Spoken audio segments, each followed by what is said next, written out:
الحمد لله رب العالمين والصلاة والسلام على أشرف الأنبياء والمرسلين نبينا محمد وعلى آله وصحبه أجمعين وبعد.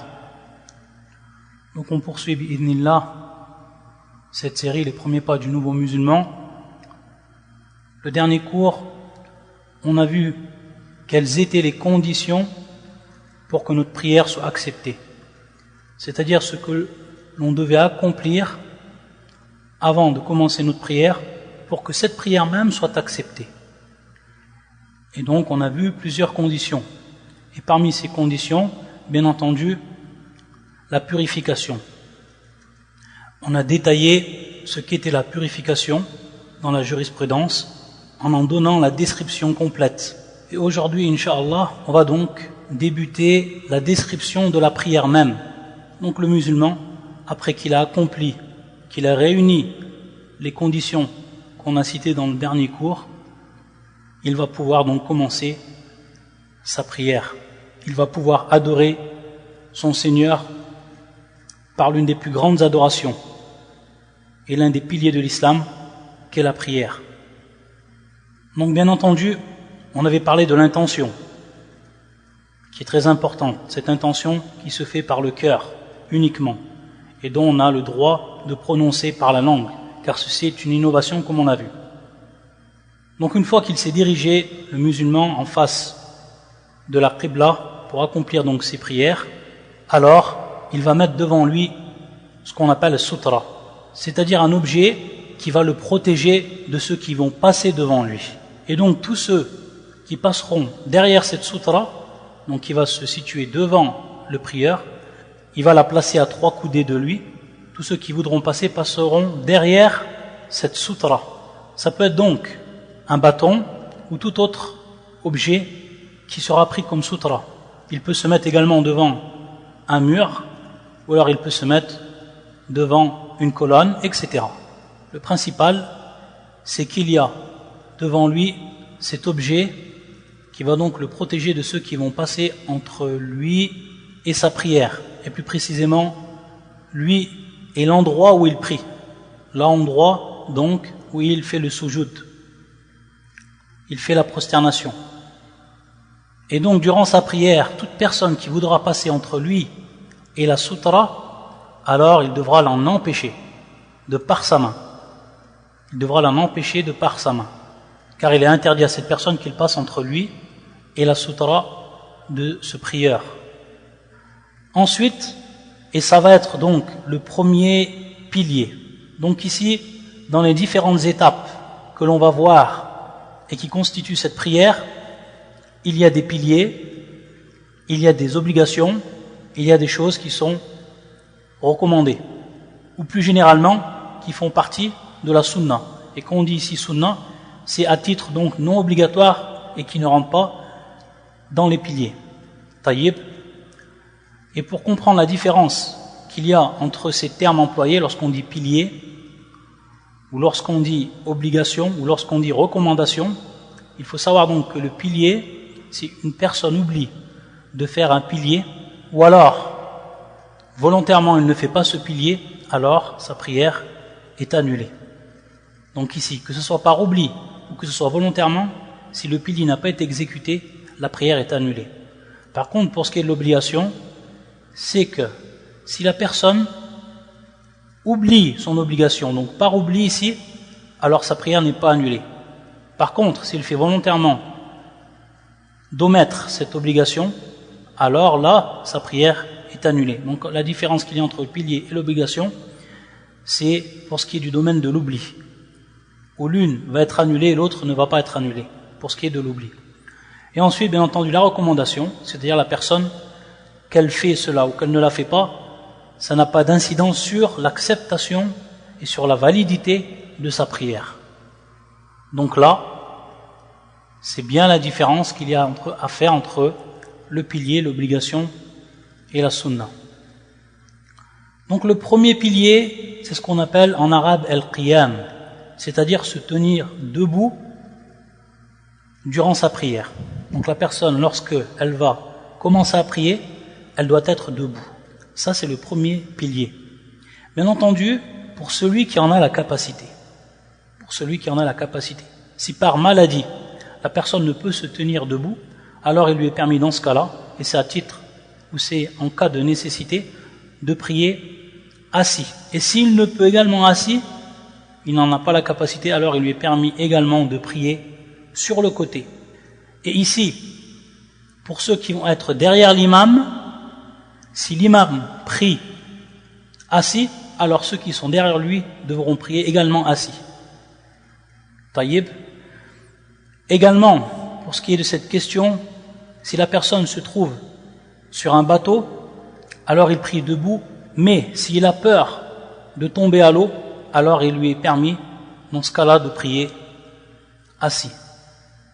Également, ici, al-qiyam, ce pilier, c'est en ce qui concerne les prières obligatoires. Par contre, pour ce qui est des prières surérogatoires, comme on a déjà vu à propos de al-qibla, c'est-à-dire donc se mettre en direction de la qibla, comme le prophète sallallahu alayhi wa sallam l'a fait, il est possible de prier les prières surérogatoires sur sa monture. Et donc à ce moment-là, la personne n'est pas debout. Et comment il pratique sa prière à ce moment-là? Comme on l'a vu, pour ce qui est des inclinaisons et pour ce qui est des prosternations, il fait cela en rabaissant sa tête.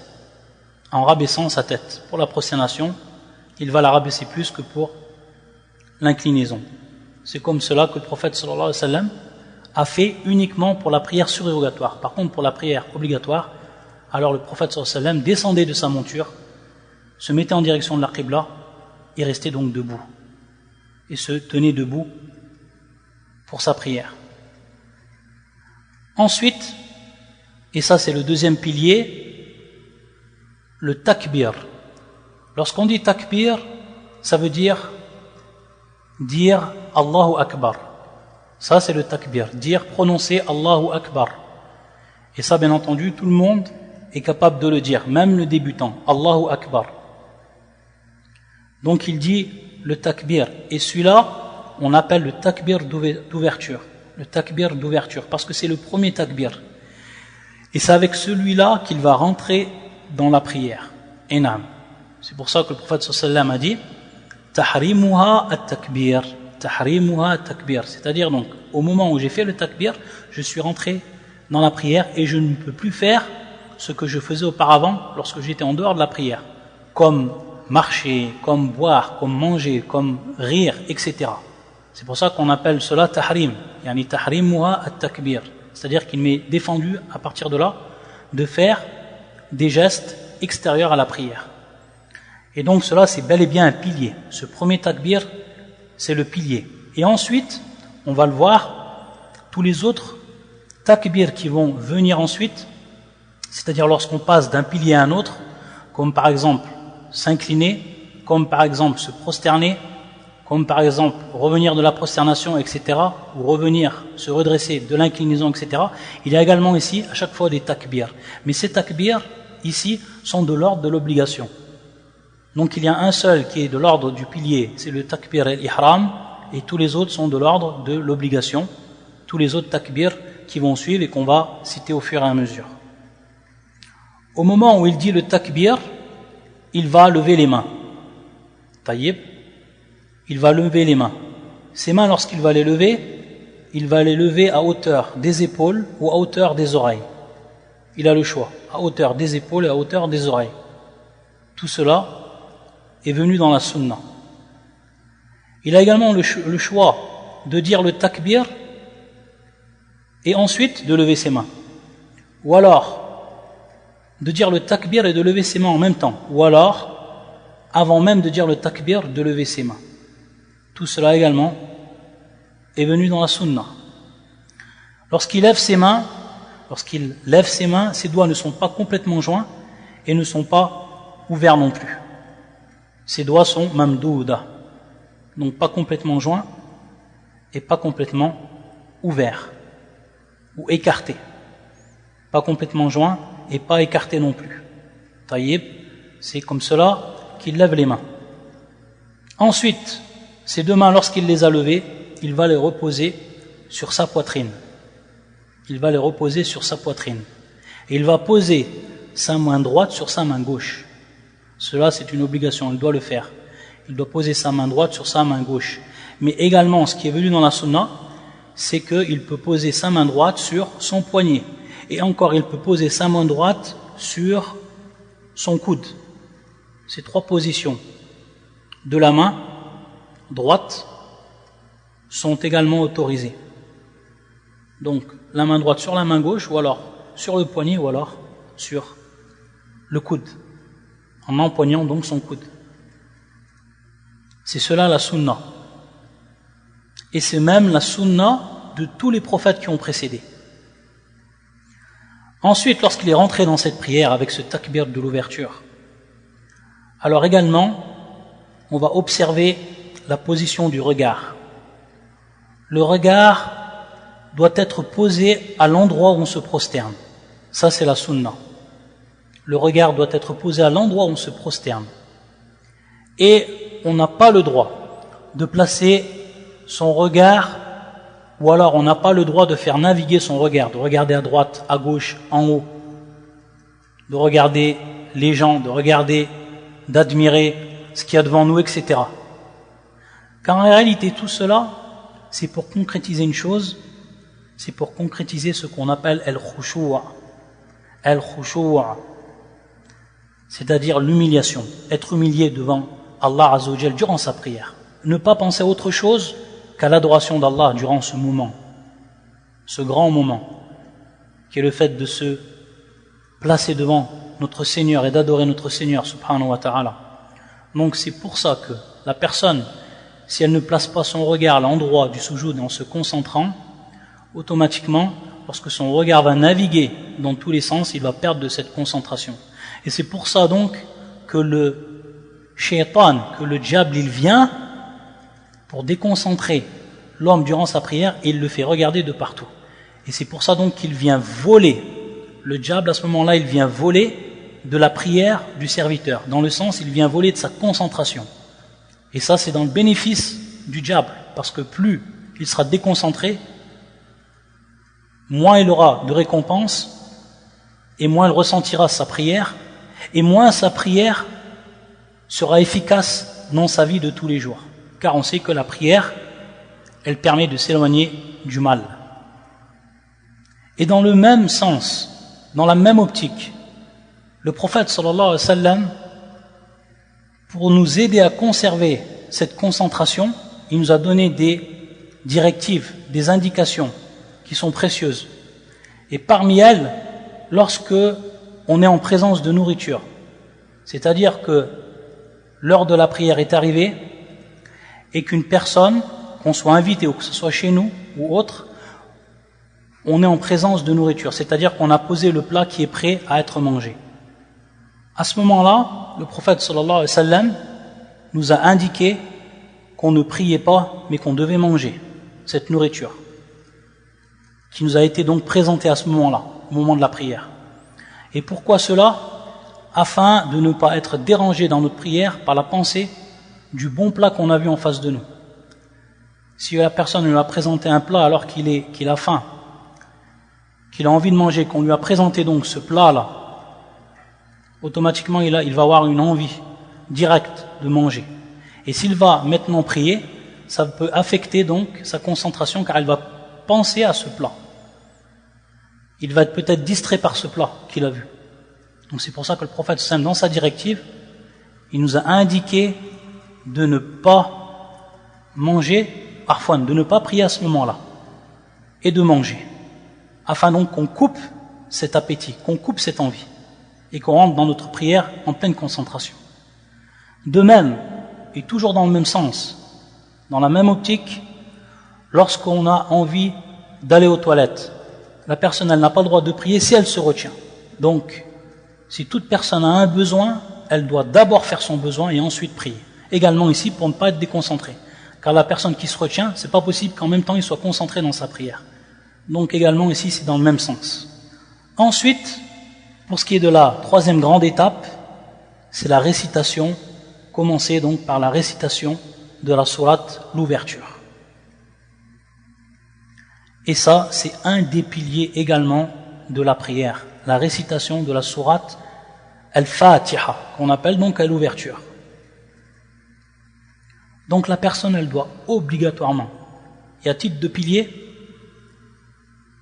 la personne, elle doit obligatoirement réciter Surat al-Fatiha. S'il n'a pas récité Surat al-Fatiha, alors sa prière est nulle, n'est pas valable, car c'est un pilier, que ce soit volontairement ou que ce soit par oubli, comme on l'a vu auparavant. Ici, uniquement, l'exception qui est faite, c'est pour celui qui vient de rentrer dans l'islam et qui n'a pas eu encore la capacité d'apprendre al-Fatiha. Alors dans ce cas-là, pour celui qui est tout nouveau dans l'islam et qui commence sa prière, alors à la place de réciter al-Fatiha, il récite des louanges à Allah, comme Allahu Akbar, Subhanallah, La ilaha illallah, qui viennent donc remplacer ici al-Fatiha, car lui, il est dans un cas de nécessité, il n'a pas eu encore le temps d'apprendre la Fatiha. Mais il doit bien entendu s'empresser, faire l'effort d'apprendre la Fatiha avec un autre musulman qui lui apprendra à réciter par cœur, pour qu'ensuite il puisse accomplir ce pilier. Avant Surat al-Fatiha, il y a également ici certaines sunnahs, ce qui est recommandé de dire avant de réciter Surat al-Fatiha, de commencer par Surat al-Fatiha. Il y a des invocations. À ce moment-là, il y a des invocations avant la récitation de al-Fatiha. Il y en a beaucoup des invocations. Lorsque la personne elle revient à la sunna du prophète sallallahu alayhi wa sallam, lorsqu'il ouvrait sa prière donc par ces invocations, il peut trouver plusieurs formules qui sont authentiques et que l'on a héritées du prophète sallallahu alayhi wa sallam.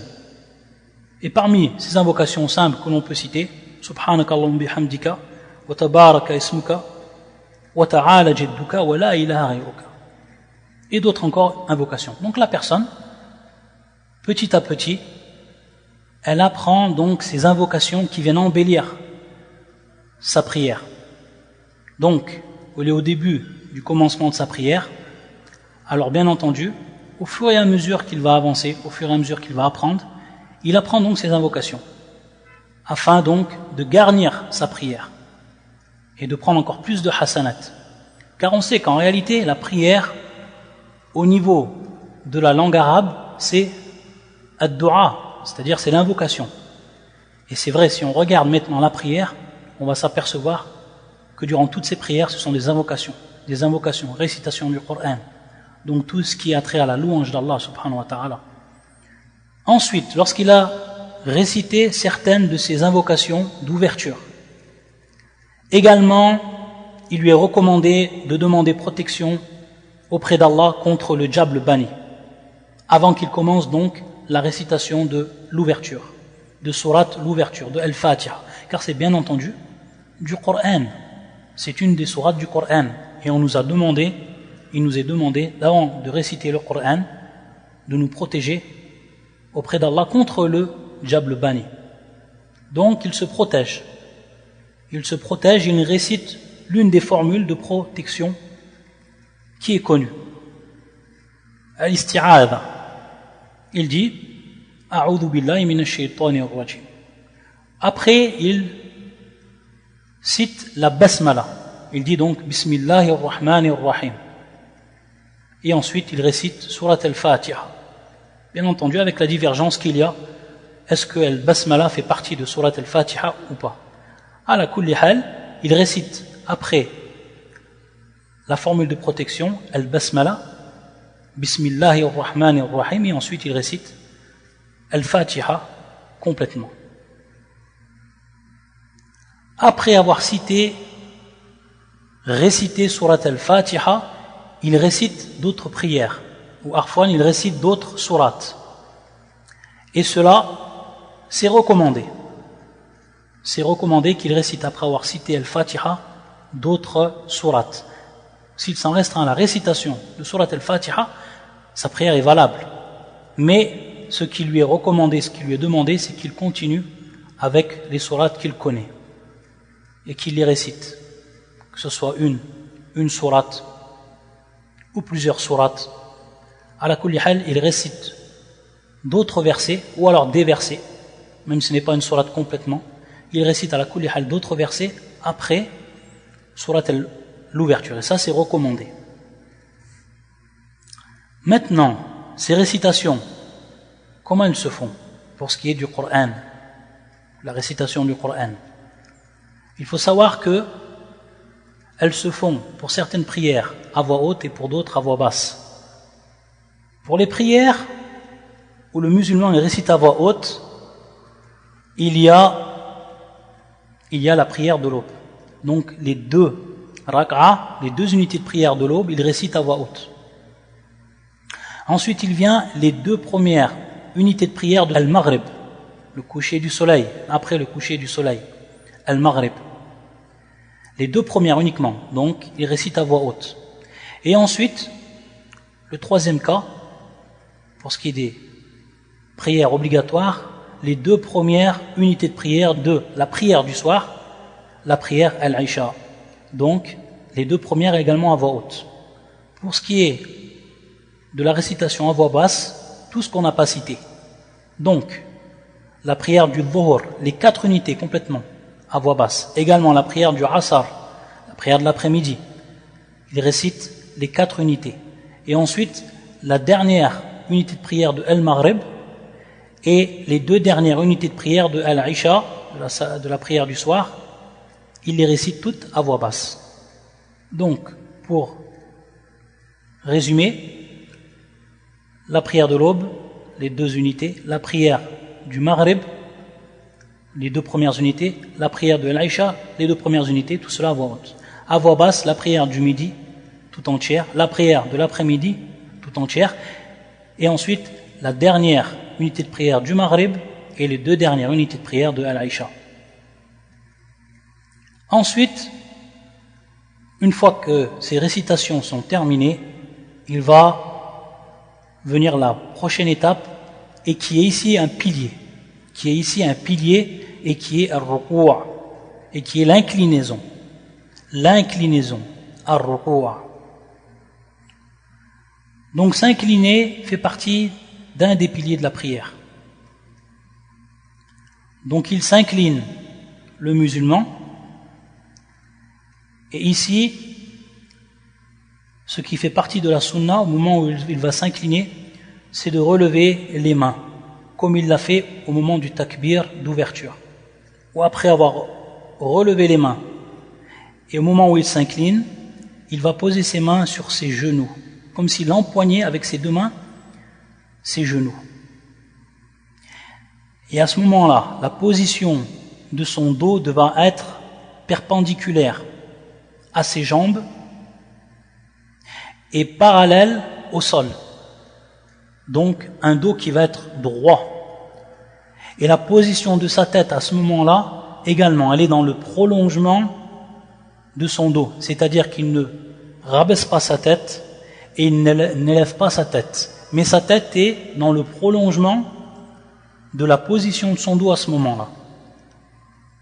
Ensuite, lorsqu'il est dans cette position, il faut savoir qu'il lui est interdit de dire ou de réciter du Coran.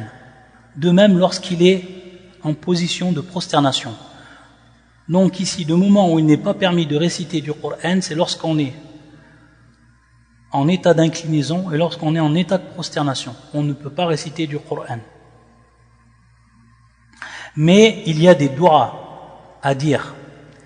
Et comme la sunna également, elle est riche, c'est-à-dire qu'on va trouver plusieurs invocations à dire, que ce soit au moment de l'inclinaison, au moment également, comme on le verra, de la prosternation.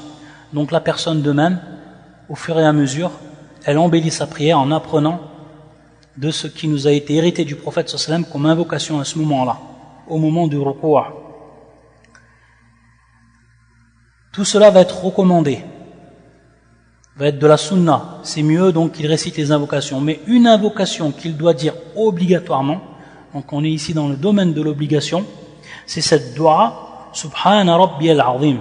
Cette dua-là, qui a le sens donc de pureté à mon Seigneur le Très Grand, Subhana Rabbiyal Azim, cette invocation, il doit la dire au minimum une fois.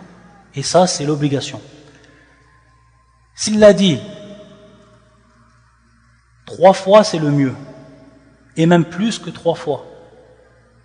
S'il la répète plusieurs fois, c'est mieux. Mais ce qui lui est demandé à titre obligatoire, c'est qu'il le dise au minimum une fois. Ça, c'est une obligation. Qu'il dise Subhana Rabbi al-Azim une fois. Et ensuite, il va dire d'autres invocations, également héritées du prophète sallallahu alayhi wa sallam, comme par exemple Subbuhun Quddusun Rabbul Malaikati war Ruh, et d'autres invocations que la personne elle apprendra au fur et à mesure qu'elle avancera dans l'apprentissage de sa religion. Bien entendu, au moment où il s'est incliné, il dit également Allahu Akbar. Au moment de l'inclinaison, il dit Allahu Akbar. Donc on a dit qu'il y avait un takbir à chaque fois que la personne passe d'un pilier à un autre pilier. Il dit Allahu Akbar. Donc ici, il passe du pilier d'être debout au pilier donc de l'inclinaison, par rapport bien entendu à la position du corps. Et à ce moment-là, donc il dit Allahu Akbar, et ça rentre dans l'obligation. Mais ça ne rentre pas dans le pilier, contrairement takbir al-ihram, takbir de l'ouverture. Ensuite, une fois qu'il a fini d'invoquer Allah subhanahu wa ta'ala, il se redresse. Donc le redressement après l'inclinaison. Et là, on est encore dans un pilier. On est encore donc dans un pilier. Le redressement après l'inclinaison. Au moment où il va se relever de l'inclinaison, il lui est demandé de dire obligatoirement Sami'allahu liman hamida. Et ensuite de dire deuxièmement Rabbana wa lakal hamd. Donc ça, il doit le dire obligatoirement. Donc il dit Sami'allahu liman hamida, qu'Allah exauce celui qui le loue. Et il dit Rabbana wa lakal hamd, ô notre Seigneur, à toi la louange. Donc c'est deux doigts qu'il dit dans l'ordre qu'on a cité. Ça c'est lorsqu'il est tout seul. Mais lorsqu'il est derrière un imam, alors il dira, après que l'imam a dit Sami'allahu liman hamida, il dira Rabbana wa lakal hamd. Lui il dira Rabbana wa lakal hamd. Tayyib. Et ça fait partie des obligations qu'il doit dire de par sa parole. Lorsqu'il s'est relevé et qu'il est donc en état de qiyam, c'est-à-dire droit, se tient debout à ce moment-là, il y a encore certaines doigts qu'il peut dire à ce moment-là, à titre de recommandation, ce qui est préféré, ce qui fait partie de la sunna. Comme par exemple dire Hamdan kathiran tayyiban mubarakan fi, et d'autres encore, doigts que le musulman il apprendra au fur et à mesure.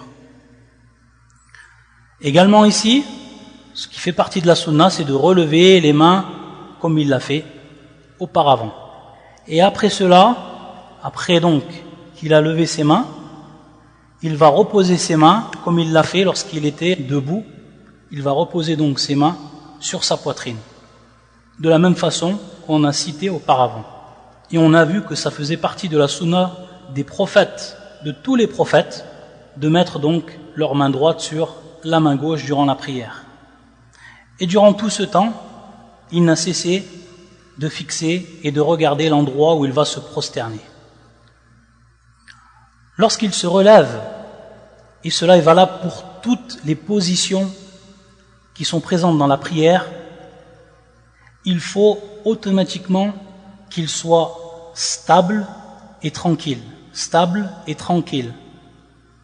Car cela fait partie d'un pilier également, c'est d'être stable dans ses positions et d'être tranquille. Et quand on dit bien entendu tranquille, c'est-à-dire donc de faire cela avec toute tranquillité, et qui est contraire donc à la rapidité. Faire cela donc de manière très rapide. Non. Il faut que lorsque la personne se relève, elle reste bien debout, comme si ses os de la colonne vertébrale revenaient tous en place. De même lorsqu'elle était en état d'inclinaison. De même lorsqu'elle sera en soujoud. Il faut qu'il soit stable et tranquille. Ça également, c'est l'un des piliers. Et la personne qui n'observe pas cela durant sa prière est annulée. Celui qui, à peine il s'est incliné, il n'est même pas rentré totalement en position d'inclinaison, qu'il remonte déjà. Cela donc c'est contraire à ce pilier qui est demandé, la stabilité et la tranquillité. Et lorsqu'il est en état donc de qiyam, donc il est debout, il reste pratiquement la période où il est resté en état de ruku'a, c'est-à-dire en état d'inclinaison. Pratiquement la même période. Donc il prend son temps. Avant donc de passer à la prochaine étape, et qui est également ici un pilier, et qui est donc la prosternation. Comme on l'a dit, à tous ces moments, il reste donc fixé sur l'endroit où il va se prosterner. Et également ici, à titre d'indication, le fait de fermer les yeux durant la prière, comme le font certains, cela n'est pas venu dans la sunna. Et donc la meilleure des voies, c'est celle du prophète sallallahu alayhi wa sallam dans tout ce qu'il a fait, et plus particulièrement dans les adorations. Ensuite donc il se prosterne. Il se prosterne, na'am. Comment il se prosterne? Il va tout simplement aller poser sa tête et ses mains, et ce qu'on va voir donc qui doit obligatoirement être posé sur le sol. Et lorsqu'il fait cela, il doit le faire de manière légère, pas en tombant de tout son poids. Qu'il mette en premier ses genoux ou qu'il mette en premier ses mains, le principal c'est qu'il ne tombe pas de tout son poids comme le fait le chameau. Ici une petite parenthèse, c'est vrai qu'il y a un grand irtilaf chez les savants. Est-ce qu'on doit poser nos mains en premier ou est-ce qu'on doit poser nos genoux en premier au sol? À la kulli hal ici un jama', c'est-à-dire donc ce qui a été rassemblé de ces paroles et qui est donc l'avis de certains savants, et parmi ces savants notre Cheikh Abdel Muhsin Al-Abbad, qui nous avait donc indiqué son avis de jurisprudence lorsqu'on étudiait chez lui le Sharh de Sunan At-Tirmidhi, le hadith donc concernant le nahi de prosterner au moment de la prosternation, faire comme le chameau. Il disait donc, le principal ici, c'est qu'il ne tombe pas de tout son poids, comme le fait donc le chameau, mais que ça soit fait donc légèrement. Ici, c'est ma'na donc al-hadith, et onak najma', qu'il les fait donc en posant ses mains en premier, ou alors ses genoux en premier. Taïb. Une fois donc qu'il s'est mis en état de prosternation, bien entendu, il a dit le takbir, qui est ici takbir obligatoire. Il doit obligatoirement, et c'est même ici un pilier, que tous les membres que l'on va citer soient fixés au sol. Ils sont au nombre de 7. Ce sont donc les mains, donc bien entendu la paume des mains, le front, plutôt le visage, et lorsqu'on dit le visage, cela comprend le front et le nez. Cela comprend le front et le nez. Ses genoux, ses deux genoux, et ensuite ses deux pieds. Et lorsqu'on dit ses pieds, bien entendu, il va reposer ses pieds donc sur ses orteils. Donc ce sont ses orteils qui sont reposés au sol et qui sont en direction donc de la qibla, qui sont légèrement inclinés. Ça, c'est les 7 membres où il faut absolument qu'ils soient fixés au sol, qu'ils soient en contact avec le sol. Pour ce qui est des mains, il aura les doigts qui sont écartés à ce moment-là. Et également, la position de ses coudes et de ses avant-bras doivent être bien au-dessus du sol et écartés, légèrement écartés du corps de l'homme. C'est-à-dire donc jusqu'à ce que l'on puisse apercevoir l'aisselle de la personne, lorsqu'il nous est la possibilité d'apercevoir l'aisselle de la personne. Donc il faut que son coude soit écarté, ne pas coller donc le coude au corps, taïb, et également ne pas poser l'avant-bras sur le sol, comme le fait le chien lorsqu'il s'étend. Ça, c'est la position qu'il doit avoir au niveau du coude, des avant-bras, des mains, lorsqu'il est en position de sujoud, de prosternation. Il doit dire à ce moment-là une invocation qui est obligatoire et qui est la suivante: Subhana Rabbiyal A'la. Subhana Rabbiyal A'la. Donc il dit cette invocation: pureté à toi, mon Seigneur le Très-Haut. Il doit la dire au minimum une fois. Comme il a dit Subhana Rabbiyal Azim dans l'inclinaison, il doit dire également au minimum une fois, et ça c'est l'obligation, Subhana Rabbiyal A'la dans sa position de prosternation. Et ensuite, toujours, donc, comme on l'a dit, lui est interdit de réciter du Coran à ce moment-là, mais donc il va réciter d'autres invocations. Des invocations qui sont héritées de la sunna, c'est ce qui est recommandé, mais également les invocations que lui il a besoin, les invocations de besoin, ce qu'il va demander à son Seigneur, car on sait, on l'a déjà vu, que c'est à ce moment-là que le musulman, que le croyant il est le plus proche de son Seigneur, subhanallah. C'est à ce moment-là qu'il est le plus proche de son Seigneur, lorsqu'il est en prosternation. C'est la meilleure des positions qui puisse exister, lorsqu'il est en prosternation. Donc à ce moment-là, il n'est pas avare d'invocation. Il va demander à son Seigneur ce dont il a besoin. Et pour ce qui est des invocations, elles sont nombreuses également. Le musulman, il les apprend et ensuite il les pratique durant sa prosternation. Également, ce qui est préférable de faire, ce qui est recommandé, c'est que la personne donc éloigne ses cuisses de son ventre. C'est-à-dire donc les cuisses ne touchent pas son ventre. Et donc à ce moment-là, il a accompli son pilier. Et lorsqu'on a parlé de khushu', il est important de se rappeler ce hadith du prophète sallallahu alayhi wa sallam qui nous donne une grande directive pour pouvoir avoir une prière qu'on va réellement ressentir. Car la personne, le plus souvent, c'est lorsqu'elle sort de sa prière, elle sait comment elle a ressenti sa prière. Elle va connaître donc le degré de sa prière. Comment il a prié. Est-ce qu'il a prié, il a pensé à autre chose?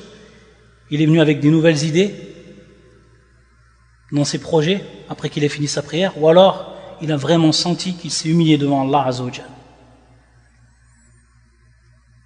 Et le prophète sallallahu alayhi wa sallam, comme directive qu'il nous a donné, il nous a dit de prier comme si on priait la prière d'adieu. Une prière d'adieu. Muwadda'. Comme si tu le voyais, c'est-à-dire donc ton Seigneur, comme si tu voyais à ce moment-là ton Seigneur, et si tu ne le vois pas, lui il te voit. Naam, si la personne elle se met dans cet état d'esprit, qu'elle va faire la dernière prière avant qu'elle va rencontrer son Seigneur, comment elle va être cette prière? Imaginez-vous comment elle va être cette prière. Donc ça, lorsqu'on y pense et qu'on le pratique, ça nous aide donc à acquérir ce khushu' et ainsi d'être parmi ceux qui ont réussi. Ensuite, il se relève de sa prosternation.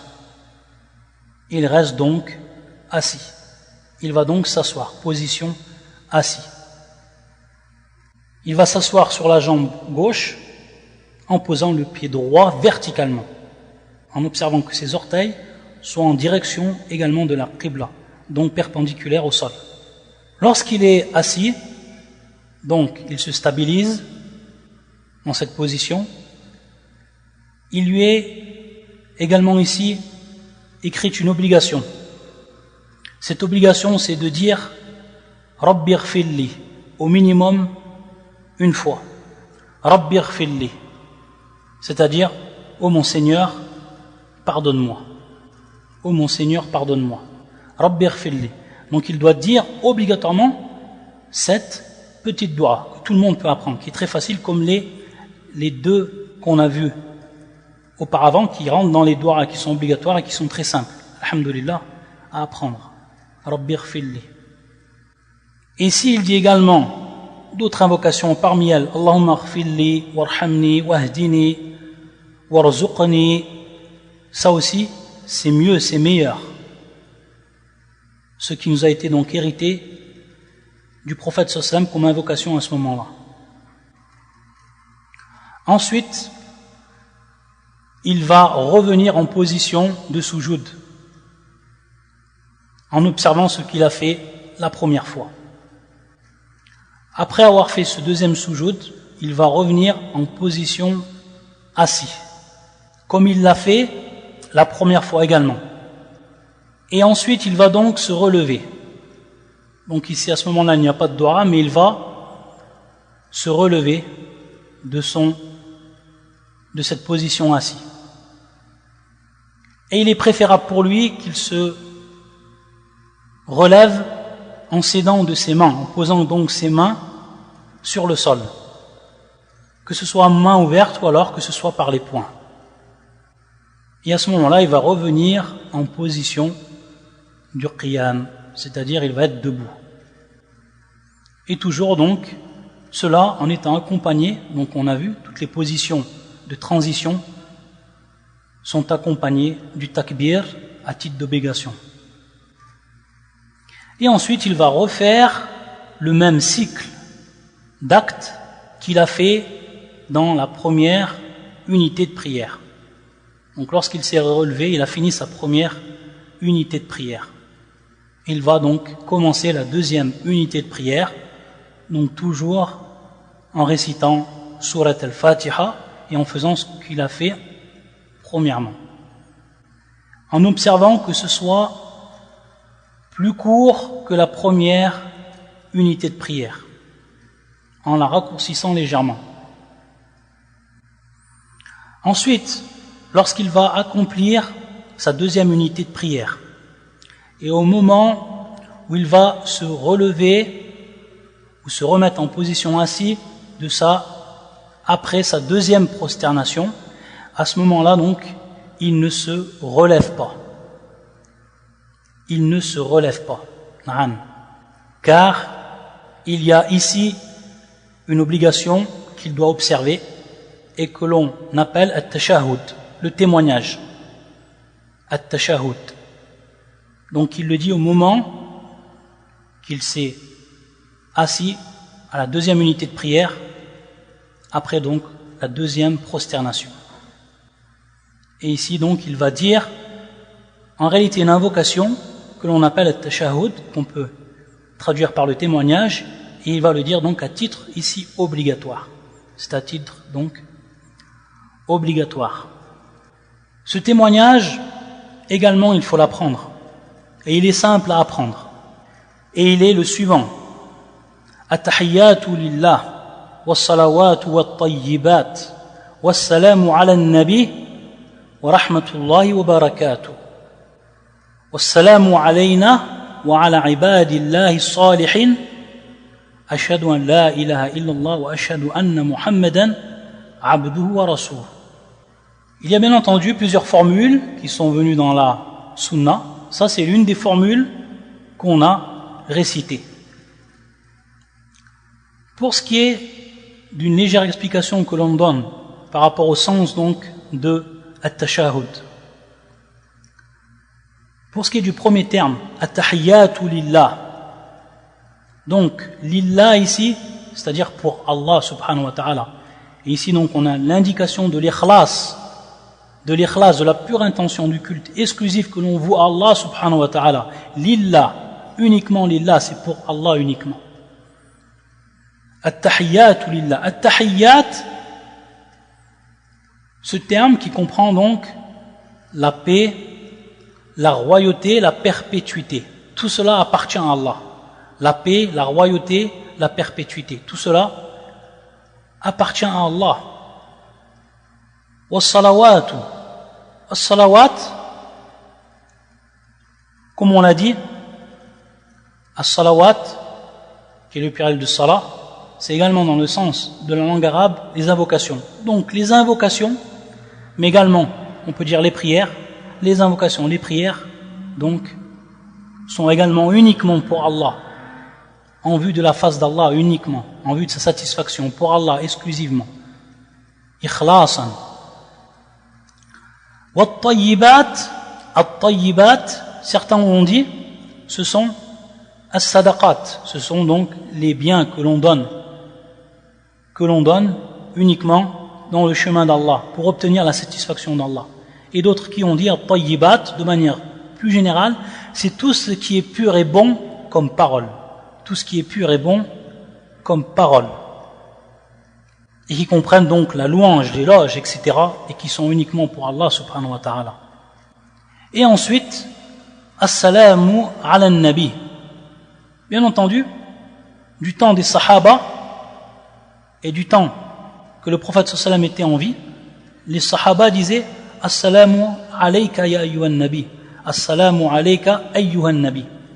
Et une fois qu'il est mort, comme cela a été rapporté par beaucoup de savants, et comme nous l'a rapporté également Ibn Hajar et d'autres savants, ils ont dit ensuite cette invocation en disant Assalamu ala nabi directement.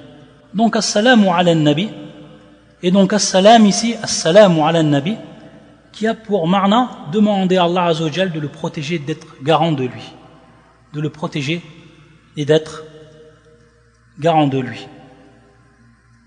Comme si une personne disait Allahu ma'ak, Allah est avec toi. Yani bil hifz, c'est-à-dire donc par la protection, etc. Wa rahma wa barakatuh, donc cela c'est connu, de la miséricorde d'Allah subhanahu wa ta'ala. Wal barakat. Ensuite, assalamu alayna wa ala ibadillahi salihin, c'est-à-dire donc également ici le salam, donc on invoque sur nous ou pour nous, et on invoque donc pour tous les serviteurs qui sont pieux. Et ensuite, on témoigne ashhadu an la ilaha illallah wa ashhadu anna muhammadan abduhu wa rasuluh. Donc ici le témoignage. Ça c'est pour ce qui est du at-tashahhud, et que l'on doit dire obligatoirement à ce moment-là. Lorsqu'il dit at-tashahhud, quelle est sa position? Donc on a dit il est assis, et une de ses mains, c'est-à-dire la main gauche, repose donc sur son genou gauche, et l'autre main, elle repose également sur le genou, l'avant-cuisse donc droite, c'est-à-dire donc la main droite, mais à ce moment-là, il fait un geste avec son index, tout en bougeant l'index de haut en bas, taïb, assez rapidement. Donc c'est le geste qu'il fait. Donc son index est déployé comme s'il montrait donc du doigt, comme quand on montre quelque chose du doigt, mais en plus de cela, il le bouge de haut en bas. Donc légèrement de haut en bas, il le bouge au moment donc où il dit at-tashahhud. Ça, c'est donc la position qu'il observe par rapport à ses deux mains. Ensuite, une fois qu'il a fini at-tashahhud, il se relève. Il se relève donc, comme il a fait auparavant, et il va ensuite refaire 2 unités de prière, comme il a fait auparavant, si c'est bien entendu la prière du dhuhr, ou la prière du asr, ou la prière du isha. Si c'est la prière du sobr, il aura donc terminé. Et si c'est la prière du maghrib, il lui restera encore une unité. Taïb. Et si c'est pour des nawafil, qui sont uniquement pour les nawafil que lui il fait de 2 rak'a uniquement, alors là aussi, ça sera terminé pour lui. Donc après cela, qu'est-ce qu'il fait? Soit, comme on a dit, il doit continuer, poursuivre, dans le cas qu'on a cité, donc les 4 prières qu'on a citées, il doit continuer, jusqu'à qu'il arrive à la même situation qu'il était auparavant, c'est-à-dire qu'il a fini le tashahhud, qu'il a fini le témoignage. Une fois qu'il a fini le témoignage et qu'il en est donc à sa dernière raka, qui va être considérée comme sa dernière unité de prière, que ce soit 2 ou alors que ce soit 4, comme on l'a expliqué. Donc s'il avait uniquement 2 unités de prière, il s'en arrête là, il doit continuer à dire une autre invocation. Et si c'est 4 unités de prière, il termine donc ces 2 unités de prière, et ensuite il refait un tashahhud, et à ce moment-là, avant donc ce qu'on va appeler la salutation, il va faire encore une autre invocation. Cette invocation, c'est celle donc que l'on appelle la prière sur le prophète. As-salatu ala nabi.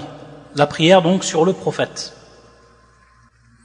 Et la prière sur le prophète, donc écoutez bien, le dernier tashahhud et la prière sur le prophète, ces deux-là sont considérés comme des piliers. Donc le dernier des tashahhud, lorsqu'il y a 4 rak'a, et la prière du prophète qu'il va dire après le tashahhud sont des piliers. Donc la prière du prophète sallallahu alayhi wa sallam, il y a également plusieurs formules qui ont été rapportées par les sahaba, qui sont toutes valables, et parmi celles qu'on récite, c'est la suivante: Allahumma salli ala Muhammadin wa ala ali Muhammadin kama sallaita ala Ibrahim wa ala ali Ibrahim innaka hamidun majid wa barik ala Muhammadin وعلى آل محمد كما باركت على إبراهيم وعلى آل إبراهيم إنك حميد مجيد. Ô Allah, prie sur Mohammed et sur ses proches comme tu as prié sur Ibrahim et sur ses proches. Tu es le très loué, le très glorieux. Ô Allah, bénis Mohammed et ses proches comme tu as béni Ibrahim et ses proches. Tu es le très loué, le très glorieux. Ça donc, c'est un pilier. Et il continue, lorsqu'il dit donc la prière sur le prophète sallam, il continue à faire le même mouvement avec son index, comme on l'a dit auparavant.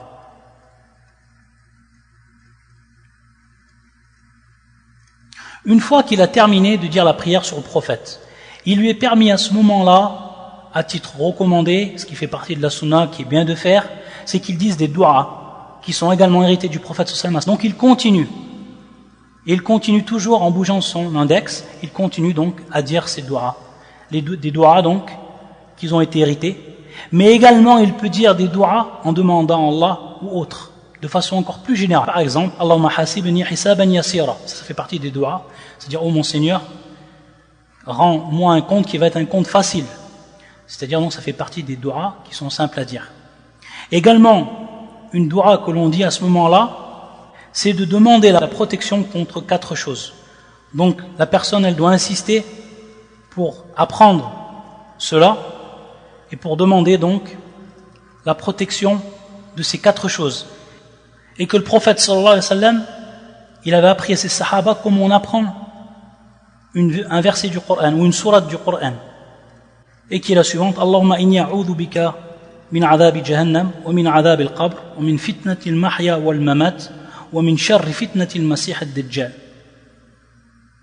C'est-à-dire donc il demande ici la protection contre 4 choses: contre le châtiment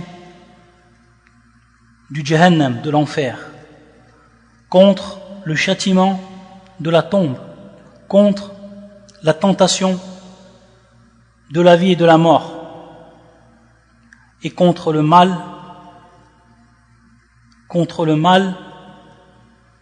de la tentation de l'antéchrist, le Dajjal, Masih ad-Dajjal.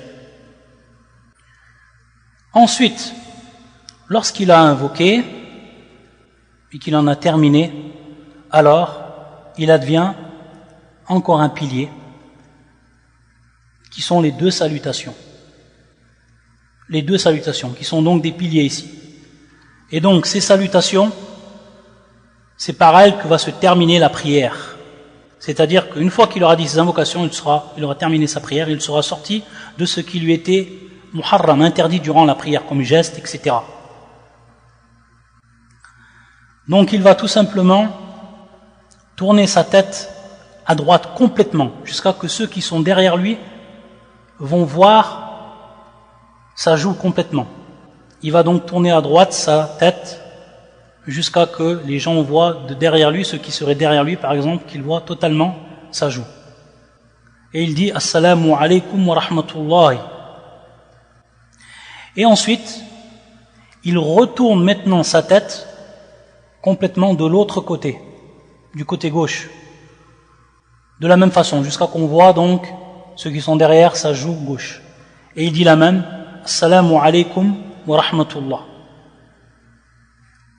Il est également possible de dire wa barakatuh dans le premier taslim,